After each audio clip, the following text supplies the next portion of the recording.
आगे बढ़ते हैं। कर्नाटक के सियासी ड्रामे के बीच एमपी के सीएम कमलनाथ 2 दिन के दौरे पर बेंगलुरु के लिए रवाना हो गए। सीएम कमलनाथ 2 दिन कर्नाटक में रहेंगे और इस बीच कर्नाटक के सियासी संकट को टालने की कोशिश होगी।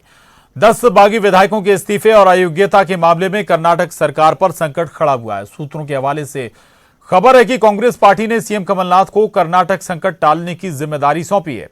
हालांकि सीएम कमलनाथ का बेंगलुरु दौरा निजी दौरा बताया जा रहा है।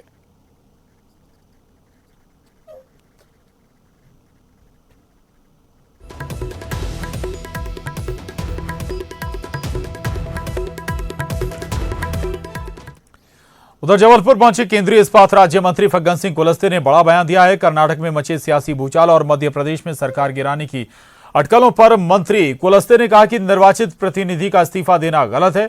इससे बार बार आचार संहिता लगने और प्रतिनिधि का क्या भविष्य होगा, इस पर बड़े सवाल खड़े होते हैं। कुलस्ते ने कहा कि मध्य प्रदेश में सरकार गिराने जैसी कोई परिस्थिति नहीं है। निर्वाचित प्रतिनिधि रिजाइन करना, ये बात मेरे भी समझ में नहीं आया कि आखिर में इस प्रकार की स्थिति क्यों बनती है।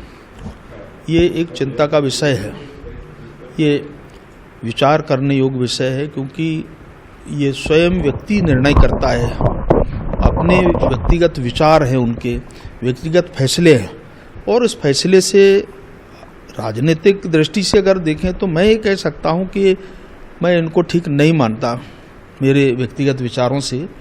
और एक बार अगर जनता ने उनको चुना है तो दोबारा चुन के आएंगे नहीं आएंगे इसकी कोई गारंटी रहती नहीं, और शायद इसलिए अपने भविष्य को देखते हुए इस प्रकार के शायद निर्णय करते होंगे लोग। तो इस प्रकार की स्थिति है, और इसलिए मध्य प्रदेश के बारे में आज कुछ कहना, क्योंकि यहाँ का कल्चर नहीं रहा है।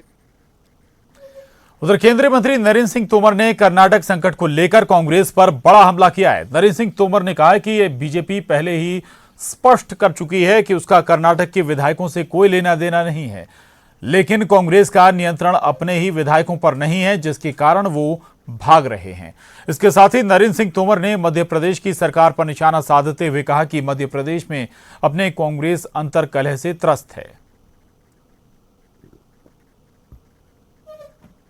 कि भारतीय जनता पार्टी पहले भी बहुत स्पष्ट कर चुकी है कि कर्नाटक के विषय से भारतीय जनता पार्टी का कोई लेना देना नहीं। कांग्रेस को अपने लोगों पर नियंत्रण करना चाहिए। जहां तक मध्य प्रदेश का सवाल है, मध्य प्रदेश में कांग्रेस अंतर्कलह से त्रस्त है।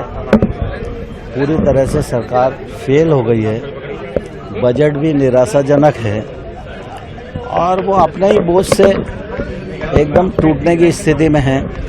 अगर कुछ ऐसी स्थिति होगी तो हम क्या करेंगे। हमारी आगे बढ़ते हैं और खबर भोपाल से। आदिवासियों पर गोली चलाने का मामला गर्मा गया है। दिग्विजय सिंह और ज्योतिरादित्य सिंधिया के बाद अब शिवराज सिंह ने भी इस मामले पर ट्वीट किया है।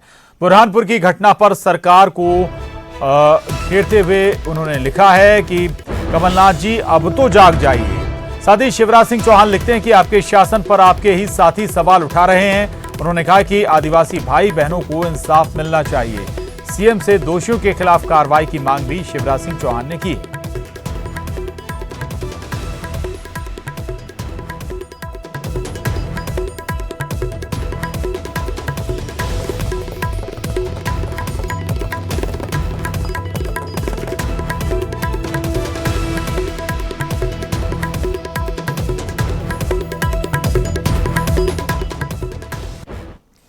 बुरहानपुर में आदिवासियों पर गोली चलाने के मामले को लेकर मनावर के विधायक डॉक्टर हीरालाल अलावा ने सीएम को खत लिखकर वन विभाग की टीम पर कार्रवाई की मांग की है और घायलों के लिए मुआवजा भी मांगा है।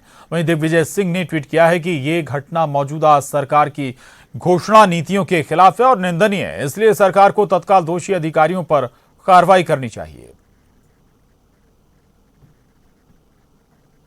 1 मई 2019 का मध्य प्रदेश शासन का भी आदेश है कि सभी दावों का पुनः जांच किया जा रहा है, और इसीलिए आगामी आदेश तक किसी को बेदखल नहीं किया जाए।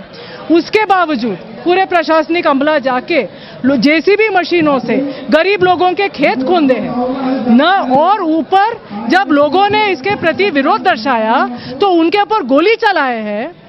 तो ये गोली चलाने ये कौन सा कानूनी कार्रवाई है? ये किसने आदेश दिया गोली चलाने का?